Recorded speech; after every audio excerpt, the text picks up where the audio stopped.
Thank you, everybody, for coming to the Aaron Torres Podcast YouTube page. If you could do me a quick favor, see that little subscribe button at the bottom of your screen? Go ahead, click that subscribe button. Really does help our channel grow, our audience grow, and I really do appreciate it more than you know. So click that subscribe button. Appreciate your support. Now, here's the video that you came here for. I want to talk about a program that, I think it's been about a week since we've discussed. That's the LSU Tigers. Okay, so LSU, I don't think there's any other way to put it. It's free. I mentioned this off the top, right? I said the Lane Kiffin thing, I get so many random questions about people that barely even follow college football. Where do you think he's going? You think he's going to LSU? You think he's going to Florida? Whatever. Well, I bring it up because you know what other college football story had that effect? Jeff Landry's press conference a few weeks ago about, snap that turned into an LSU football conversation. Okay. I've had so many people over the last 2 weeks like, oh my God, what was that about? Is it really that chaotic? And I do think it showed just how crazy things are in Louisiana. And I'm not here to judge any city, any state, any whatever. Listen, we all have chaos in our lives. There's chaos in our political system. I'm not here to like criticize Louisiana. Okay.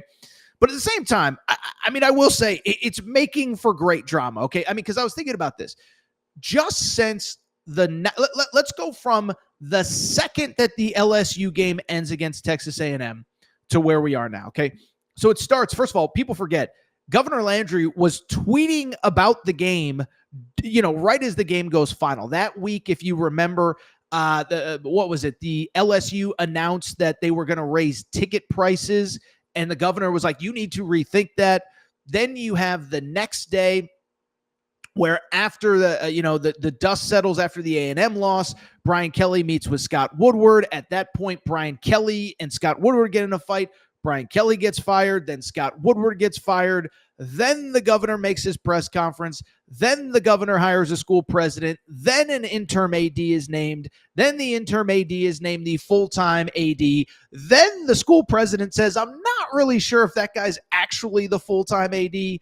And so it's just been one piece of crazy news after another. And then, oh, by the way, LSU looked listless and lifeless against Alabama.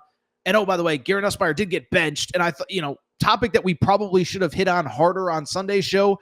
Garrett Nussmeier, Frank Wilson is not committing to playing Garrett Nussmeier going forward. So it's chaotic at LSU. But even by the chaotic LSU standards, Monday took on entirely new twists and turns. Okay. So on Monday, it was interesting. Monday is kind of an in-between day for us. We generally don't do a live show because we go Sunday morning reacting to the weekend.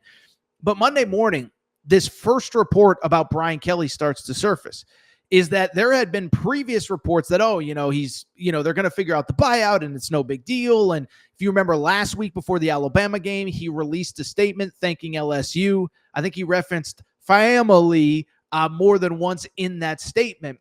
But I bring it up because you kind of thought, okay, the dust is settling, everything's calming, whatever. Well, apparently not, because on Monday we had a report from ESPN. I think it was kind of a generic write-up. Mark Schlabach, who's been in hiding since the Arizona basketball situation, the OGs know what I'm talking about. Mark Schlabach put out an article that basically said, oh yeah, that Brian Kelly situation that you thought was figured out, it is not. Matt, put up the first wave of commentary from ESPN. According to documents obtained by the Baton Rouge Advocate, so I guess it was the Baton Rouge Advocate that broke this story, former LSU AD Scott Woodward. Okay, so let me even backtrack. Matt, you can put me back on screen for half a second, okay? So basically, again, there was this assumption that Brian Kelly and LSU, when he was fired after the dust settled that first day or so, that basically that they were going to come to some sort of understanding on the buyout, okay? So to go back to the quote tweet, you can pop it back up. Apparently, we are nowhere close to having a buyout, okay? So this is according to documents obtained by the Baton Rouge Advocate. Former LSU AD Scott Woodward offered Brian Kelly 2 different settlements to settle his buyout, both of which Brian Kelly rejected. According to the Baton Rouge Advocate, first, there was an offer of a lump sum payment of $25 million on the day he was fired. Why is that interesting? That was essentially what Scott Woodward offered Coach O the day that Coach O got fired. And if you remember, Coach O famously said, you're going to pay me 20 plus million right now in one check. And the quote, not quite verbatim, but almost verbatim, was like, where do I sign and what door do you want me walking out of? Okay, so I think Scott Woodward probably felt like, yeah, Brian Kelly's going to take the same deal. I know. Brian Kelly turned it down. Then this part is kind of crazy. Woodward also offered to remove the mitigation language in Brian Kelly's contract, which would have reduced the buyout if he coached again. LSU executive director of athletics, Julie Cromer, later increased the settlement offer to $30 million in 2 payments, according to documents that via ESPN. All right.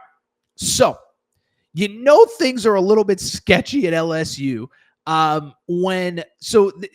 This story is incredible to me. Okay. Again, the context of this matters. Okay. So Scott Woodward, whatever you think of him, he's kind of known as this big swinging, and he makes deals and this and that.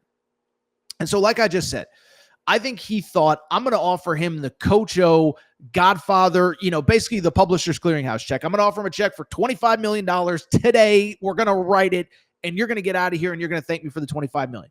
And Brian Kelly was like, I know, I'm good. You're going to pay me all $54 million if I never coach again. Then apparently Scott Woodward took it up another level and said, we'll give you the blank check for $25 million. And we will remove any stipulation in your contract. Remember, there was a mitigation clause, I should say, that basically said, like, look, we'll pay you this buyout, but you have to search for other work. And if you get another job, your salary there will be offset here, right? And so again, it's one of those situations where if Brian Kelly, say, gets the Michigan State job. Michigan State isn't open, but let's say it opens, and they pay him $7 million a year, and he's owed $9 million a year at LSU or $10 million a year. They would only have to pay $3 million. So I hope that mitigation makes sense. But Brian Kelly basically said, "Kick rocks, give me all my money." Didn't take not one, not two, but 3 different settlement situations. Okay, well, this is where it gets very interesting. That first quote that I showed you was from Monday morning, basically saying we thought he was going to settle. He does not settle. By the end of the day, the tune has changed for LSU. Let's see what Dan Wetzel reported late Monday night. Things have changed. This, according to Dan Wetzel, ESPN. The school, according to a position for declaratory judgment, I know it's just legalese, but it says, is now seeking to fire Brian Kelly for cause and potentially pay him a full and potentially avoid paying him a full buyout of nearly $54 million. The filing claims that LSU informed Kelly's representatives of the position Monday. According to a copy of the suit obtained by ESPN, quote, LSU's representatives had a call with Coach Kelly's representatives where LSU took the position that Coach Kelly had not been formally terminated and informed Coach Kelly's representatives for the very first time that LSU believes it has grounds for cause for termination. Whew. All right. A lot of legalese, but I do think this is very, very, very, very interesting, okay? So as of Monday morning, LSU had offered Brian Kelly 3 different options to settle, the whole situation and not pay him the full $54 million. First, they offered him $25 million lump sum Publishers Clearinghouse check. Just take this $25 million. We'll give it to you today if you just agree not to the rest of the buyout. Brian Kelly's like, nah, I'm good. Then they said, we'll give you $25 million and we'll take out the mitigation clause, basically saying that you don't even have to look for work. Nobody cares. Brian Kelly's like, nah, I'm good. Then after Scott Woodward was fired, they countered with a third option of, we'll give you 2 separate $15 million checks for a total of $30 million. And Brian Kelly's like, nah, I'm good. And so then what happened from there? On Monday, LSU pivoted and said, okay, you don't want to take our offer. We're actually not going to pay you anything. And basically, LSU is going to fight in court that he was fired for cause. Now, what does that mean? And I know this is legalese, but let me explain it because this is actually legitimately fascinating. And then we'll talk about what it means for the coaching search big picture. As far as the firing for cause part of it, the firing for cause, what that means is that, previously, basically every contract, I think pretty much anywhere, has a fire for clause situation where basically if you do something that either breaks the rules, so in this case, it's NCAA stuff. It's, back in the day, they used to do this with, if you violated NCAA rules, that's you could be fired for cause, basically meaning you didn't live up to the end of the contract, right? But then there's also, conduct clauses. And I know this is a little nerdy, but it's like, if you break the law, if you do something stupid, if you basically act in a way that is detrimental to the university, we can fire you with cause. And if we fire you with cause, it basically makes the contract null and void. And that means we ain't paying you a dime. And so LSU in one day has now completely flipped its stance of we're willing to pay you $30 million to actually, you know what? You broke your contract. We're paying you zero. And so there are two different things here. One, there's this is just going to be a fascinating court situation case. And we don't talk a lot about those kinds of things. I don't think most of you are interested in all of that. But the back and forth, I think, to me, is fascinating, right? Just what happens with Brian Kelly. Does he get his money? Does he not get his money? Does he feel like he has to take another job? All of that. So there's that part of it. I think there's a couple other things. I think Scott Waterward, the former AD, I thought he'd get another AD job. Now, like, his big thing is I make big hires and they work out. Well, now you not only fired your handpicked coach, you got into a fight with him on the way out. The whole thing started because Brian Kelly wouldn't fire the OC. And then you try to get into a negotiation with Brian Kelly, and all of a sudden you can't get out of the contract that you signed. So I think it's going to be hard for Scott Woodward to get a job. I was also thinking, for years we heard about basically like what a jerk Brian Kelly was. Well, I mean, listen, you hire a jerk, you're going to get jerk type actions when it's time to fire him.